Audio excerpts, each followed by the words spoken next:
We can make colors pop in portrait photos using Photoshop's hue saturation adjustment layers. We're going to use adjustment layers so we can edit it after the fact, and this effect is pretty cool in that it can really make the colors pop in our portraits and also selecting certain color ranges and making them more noticeable and pop out more. So go ahead and open up princess.jpg if you want to follow along with this support file. And on the bottom of the layers panel, if you go ahead and click add a new adjustment layer icon and go to hue saturation.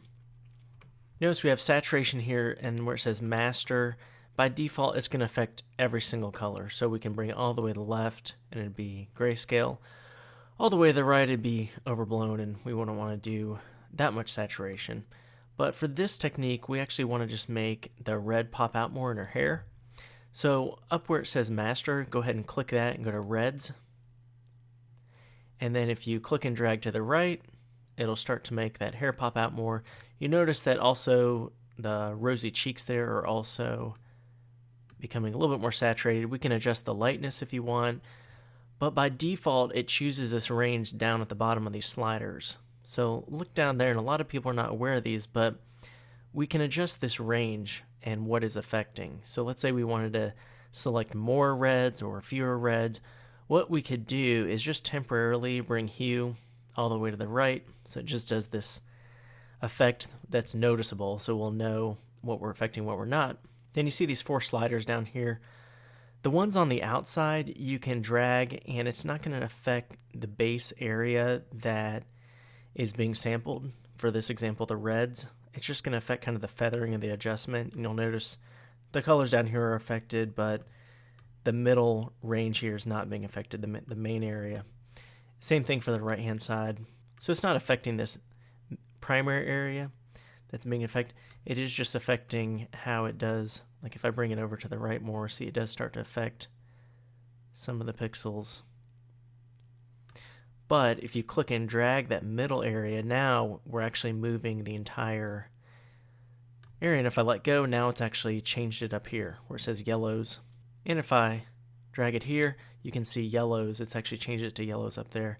If I click and drag over here, eventually it becomes greens because this middle area is actually under the greens. So if we go over here, change to blues. So we want to keep it under reds, but I want to just bring it out a little bit, so we're selecting more of the reds, and you'll see what's being affected here. So we use this technique to select more of a color range than what was originally included in there. Alright, I think that's good. Now let's bring hue back to 0 because we don't want that effect. And then saturation we can bring to the left or the right, just depending on what look we're going for. And there we go. There's the colors popping out a lot more. Now the cool thing about this is if we close this out, we're like, maybe it's a little bit overdone. You can double click on it in the layers panel and still adjust it. Just go to reds and then adjust it there. So it's a live effect. You can also adjust the opacity of this entire adjustment layer. So if you think it was too strong, you can bring it down a bit. And we can mask out certain areas. Say if you didn't want this area back here affected, you can see the before and after it is affecting in the background there. And you would just paint with a soft edge brush some black here.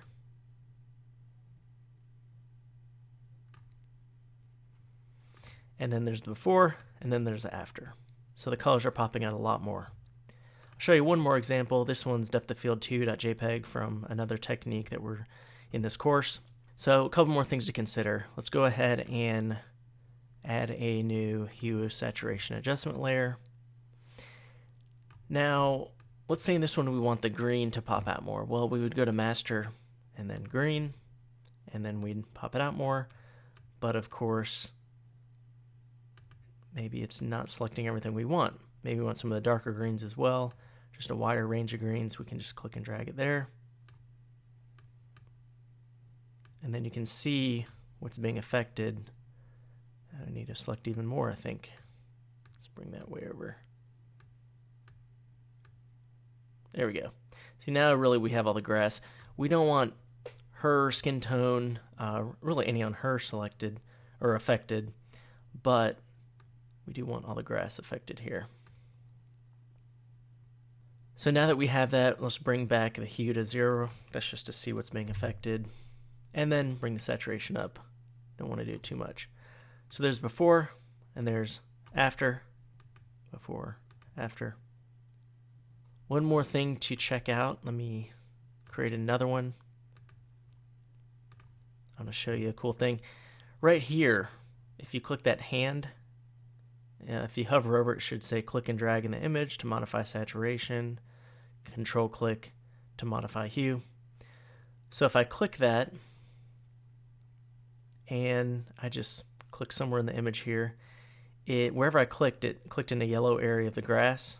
And now if I click and drag left and right while I'm on the image, it's affecting the saturation. It's kind of a scrubby zoom.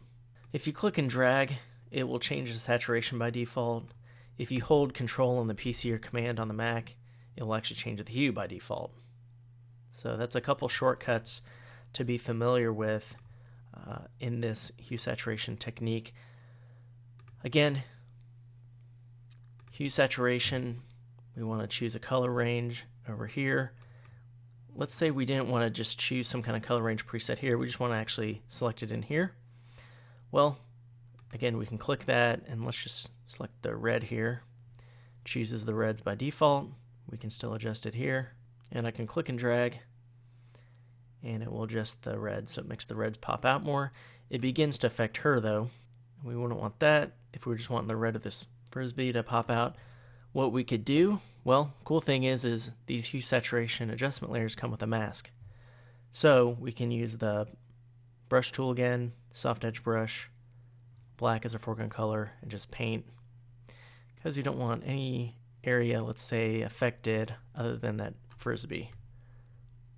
Alright, we had some on the roof as well. So there's before, there's after. So there we go.